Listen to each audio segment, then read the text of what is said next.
pues nosotros continuamos en Vive Mujer y ya estamos en Desde el Cristal con que se mira y nosotros saludamos con mucho gusto al doctor César Manuel Torres Arias. Bienvenido, doctor.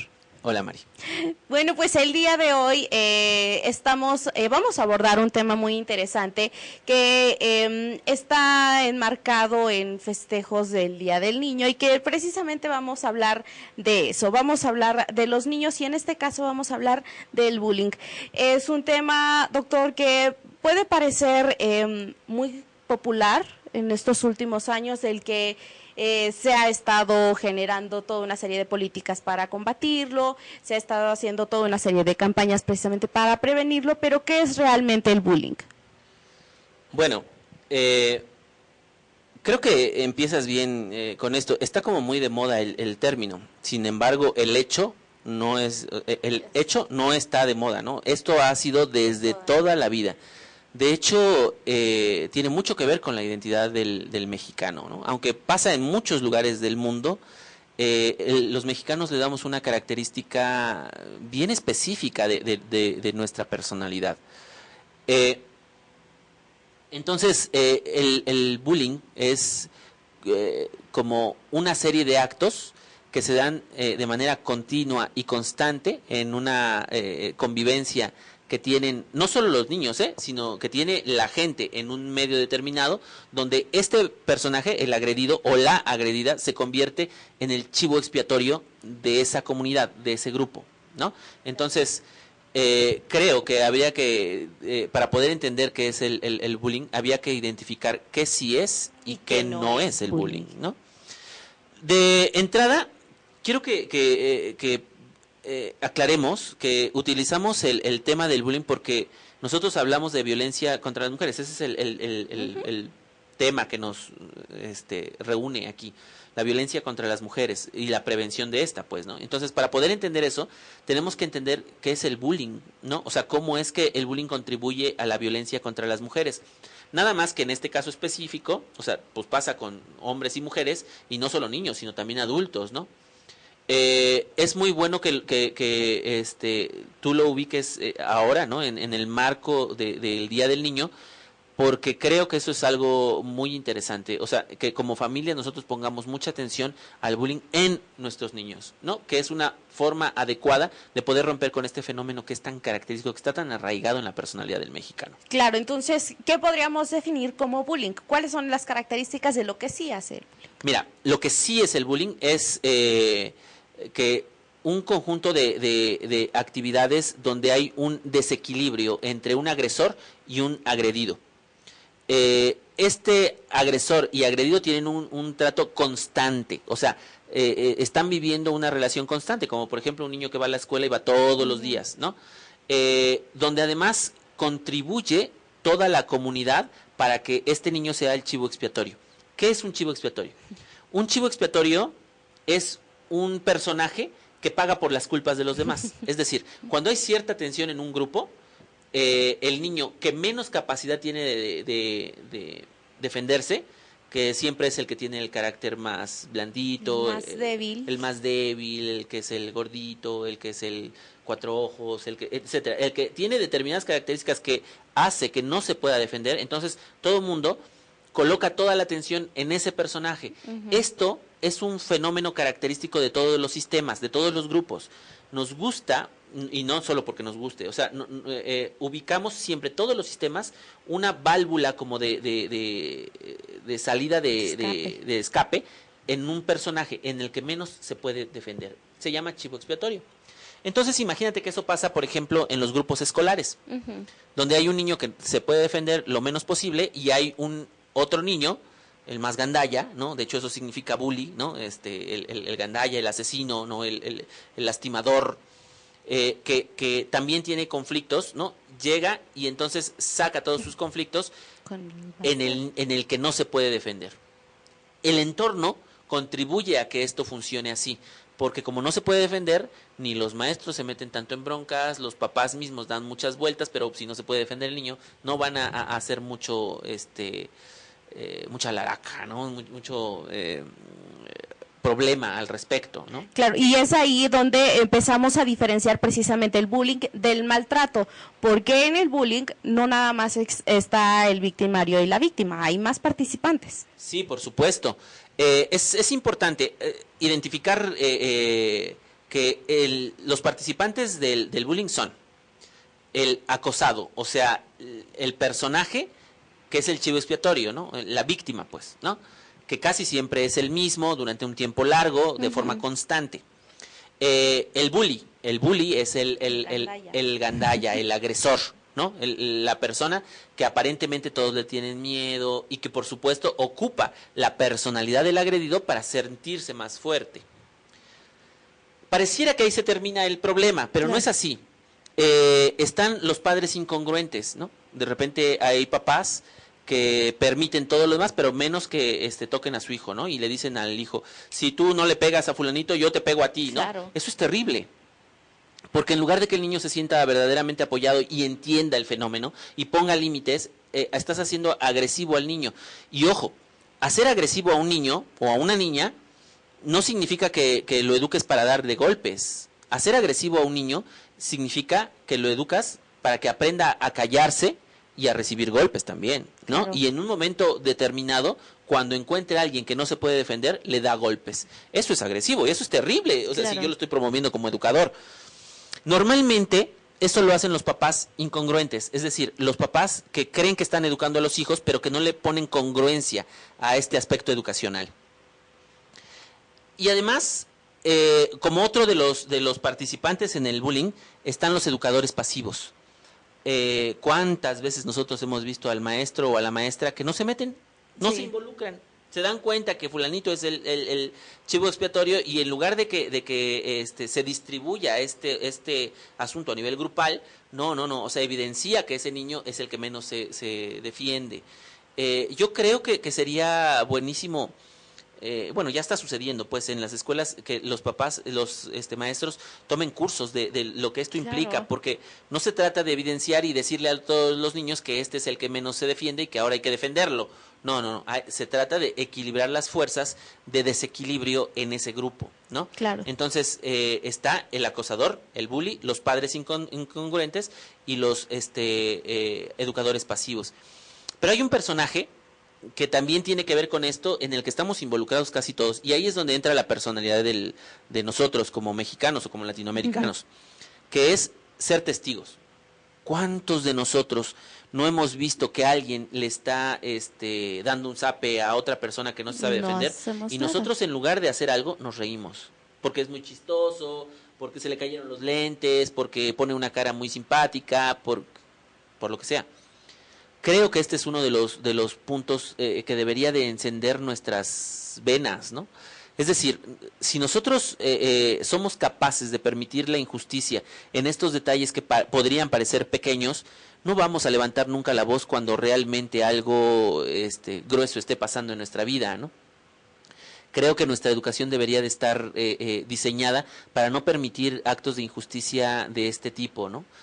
Creo que de verdad nuestra educación y nuestra conciencia debe de estar preparada para poder intervenir en nuestra sociedad, para poder construir. Cuando nosotros vemos que hay una injusticia enfrente de nuestros ojos y nosotros o nos reímos o nos pasamos de largo o solamente miramos, estamos incurriendo en un delito fuerte para la identidad de nuestra sociedad, para nuestra identidad misma. Ese es verdaderamente el problema del bullying. No estamos acostumbrados a intervenir en problemas que no son nuestros. Claro. Como si eso fuera ajeno a nosotros, ¿no? Nosotros en realidad nos gusta saber, de forma inconsciente sabemos que si alguien no se sabe defender, es mejor que con él. Exacto. Yo mejor no me meto, así yo soy parte de los poderosos y no de los lastimados, ¿no? Claro. Creo que esa es una de las cosas que tendríamos que empezar a analizar. ¿Cuántas personas de las que nos están mirando ahorita han sido víctimas, han sido testigos de bullying y no han hecho nada?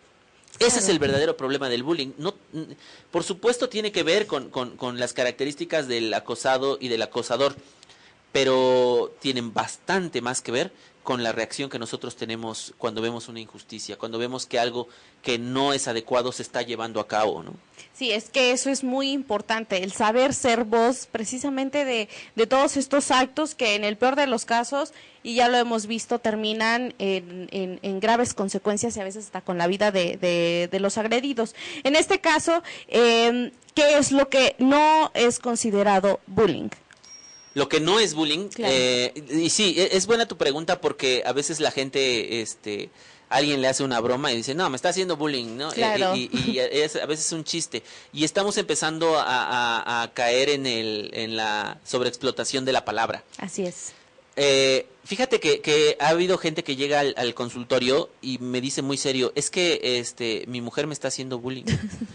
Y me lo dicen en serio, o sea, Claro. y casi a punto de llorar. Lo que está viendo es un maltrato familiar ahí, pero eso no es bullying, ¿no? O sea, el bullying ya dijimos que tiene que ver con todo un grupo, ¿no? Ahí está sucediendo que hay una violencia de pareja que no se diferencia mucho de las características del acosador y del acosado, ¿no? Que quiero que hablemos de eso más adelante.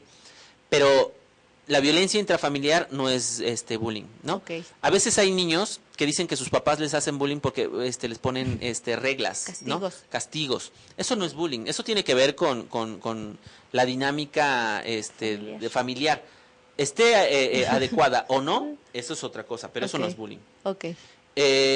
Bromas que se hacen, no sé, de forma circunstancial, eso no es bullying, ¿no? Hay gente que le hicieron una broma, se siente humillado, se siente mal y entonces cree que eso es Es bullying. bullying. No, ese no es el fenómeno del bullying, ¿no? O sea, sí hay que poner límites, hay que definir qué es lo que no se debe hacer, pero repetimos que el bullying es un Acto conjunto repetitivo. repetitivo y con las mismas características siempre.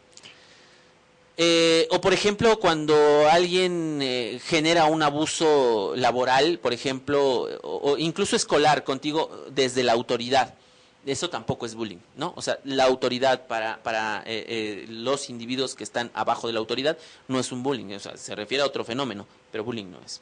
Ok, perfecto. Bueno, pues ya sabemos perfectamente ahora qué sí es bullying, qué no es bullying, pero qué provoca el bullying, cuáles son las causas del bullying. Sí, es sobre todo, eso es por lo que me interesa el tema. Porque cuando nosotros somos padres incongruentes o educadores pasivos o agresores o agredidos, lo que estamos generando es la prolongación de una conducta repetitiva en mi vida. Es decir, si yo fui un personaje agredido, no voy a tener las fronteras para poder entender después cómo controlar esas agresiones hacia mi persona.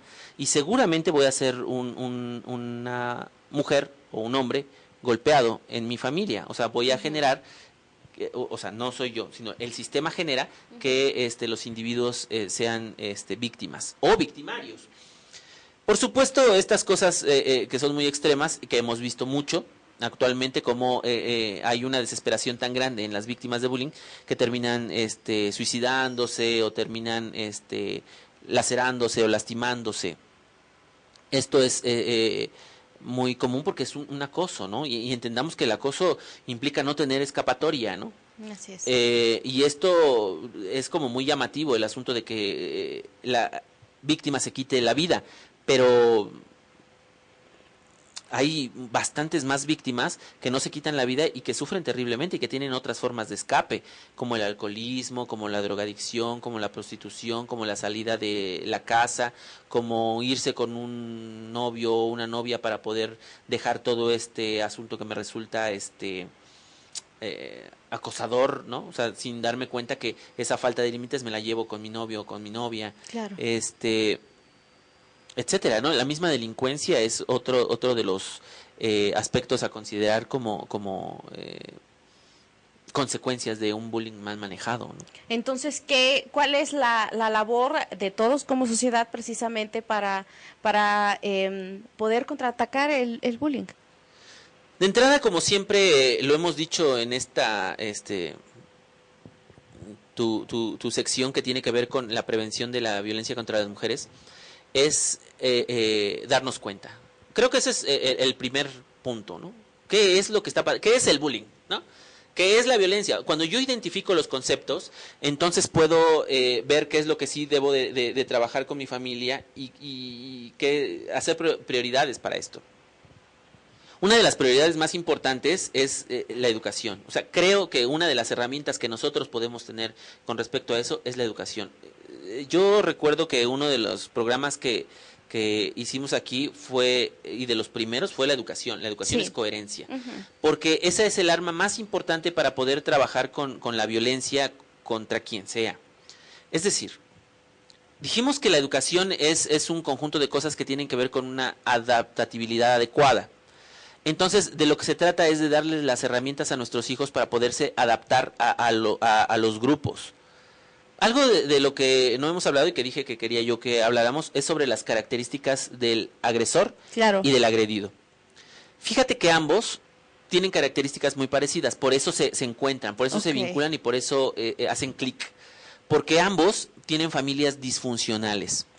¿Qué significa disfuncionales? Que no funcionan de forma adecuada para darle la confianza, la fuerza a los hijos. Ahora se me ocurre alguien que lleva a su niña o a su niño al kinder y le dice, mira qué fea se te besa, ¿no? Mira qué mal te ves. Y entonces la niña o el niño entra al kinder pensando, chin, se me ve fea la playera, se me ve feo el peinado, ¿no? Y entonces en el momento que alguien abusa de esa persona, se siente inadecuada, sin las herramientas, etcétera. Tiene que ver con la educación. Tiene que ver con con la forma en cómo los papás estamos canalizando esta buena autoestima con respecto a los niños. Entonces creo que la herramienta más importante es hacer que los niños pongan límites, que generen la cultura de la denuncia. Nuevamente, sí. El simple hecho de que escuchemos, de que tengamos ese lazo de comunicación con nuestros hijos, de verdad podemos atender a tiempo muchos factores de peligro hasta para su vida, como lo es el bullying. Sí, hay muchas cosas que podemos reflexionar ahora en el Día del Niño, ¿no? Una de ellas es, por supuesto, reconocer a nuestros hijos, ubicarlos, la identidad, los derechos de los niños. Pero entre los derechos de los niños está la cultura de la denuncia, ¿no? Los niños tienen derecho a denunciar, tienen la obligación de sentirse bien en donde están.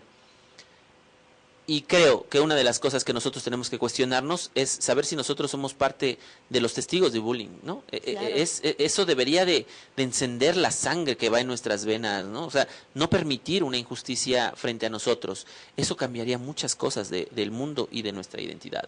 Claro, el alzar la voz ante estos hechos, de verdad, como lo dices, pueden cambiar el rumbo de muchísimas cosas. Si alguien quiere contactarte para tratar casos de bullying, César, ¿a dónde te podemos encontrar? El celular 22 24 23 00 29 o a través de tu programa. Así es, los datos están apareciendo en pantalla precisamente para que usted pueda contactar directamente al doctor César Manuel. Muchísimas gracias, doctor. No, gracias a ti, María. Nosotros continuamos con más en Vive Mujer.